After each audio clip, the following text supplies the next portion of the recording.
So we finally get some patch notes that are going to actually fix the movement. We'll kind of have to see how it plays out in game, but they've also done a few other changes for both multiplayer and zombies. So we'll go ahead and kind of go through those. The UIX, new features added, the ability to preview weapon camos and aftermarket parts earned via weekly challenges.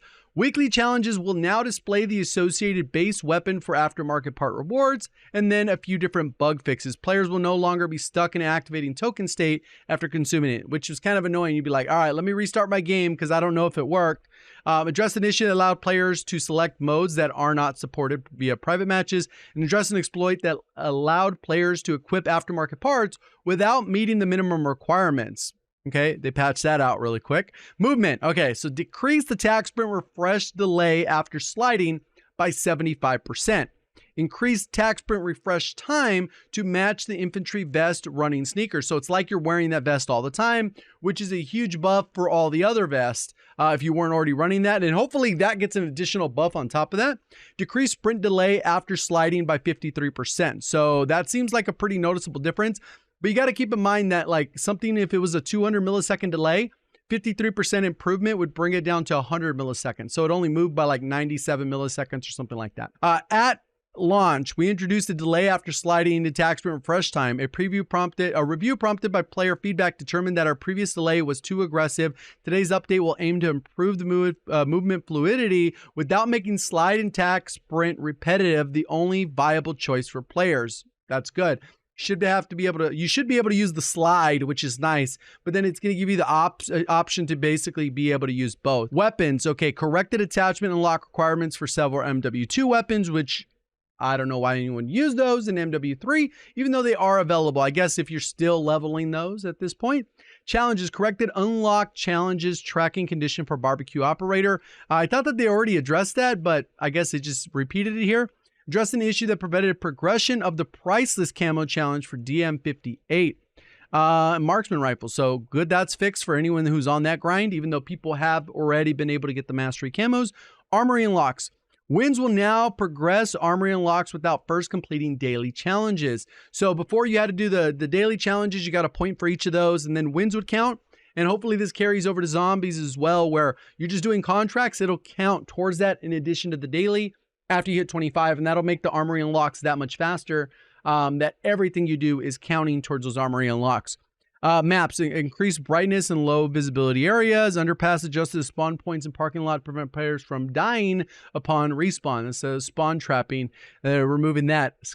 Kill streak, address an exploit that allowed players to become invisible. We are investigating reports of further exploits with the remote turret. It will be re-enabled for use once we've deemed it safe. So that's specifically for multiplayer. Gameplay. In zombies, we've addressed an issue that allowed players who are eligible for the story mission to be automatically queued. This was probably one of the most annoying ones, especially since I was able to do the story missions first day. Basically, when you call that in, it take you out of your match. So good that that's fixed. Addressed an exfil timing issue, which allowed players to fall from the exfil chopper when you were doing one of those. So that was a specific location, which was sub-pen. And then I think that's the top right of the map. And then close an exploit that permitted duplication of players' weapons. Good on that. And then close an exploit that permitted duplication of score streaks. This is the one that was crashing a lot of the servers. People were duplicating a lot of score streaks, but mainly the sentry gun. You'd roll up to an exfil and some guy would have 30 of them trying to get XP instead of just shooting zombies. You want to kind of go AFK farm, I guess. Enemies, Mega Abomination addressed an issue that could prevent the Mega Abomination from ignoring players in the high difficulty zone. Okay, so it just ignores you. Now that's fixed. Stability addressed an issue that prevented players from entering Modern Warfare zombies due to timeout waiting instance. Reduced the number of zombies that spawn at exfil location to improve visibility or stability.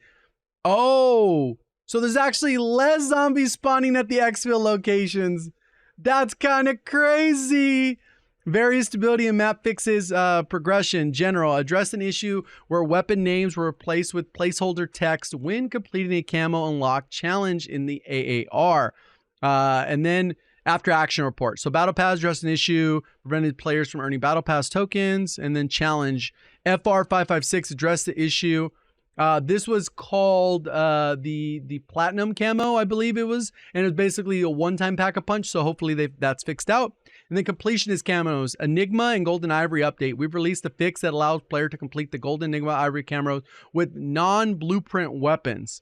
So it's still going to be bugged for some instances. Just don't use blueprints, but they're investigating issues. So that should help with the Golden Enigma, because right now it was like you had to go with nothing on it, no attachments, no upgraded rarity, no pack-a-punch, and literally is a base gun, get your 100 kills exfil, and then hopefully it worked.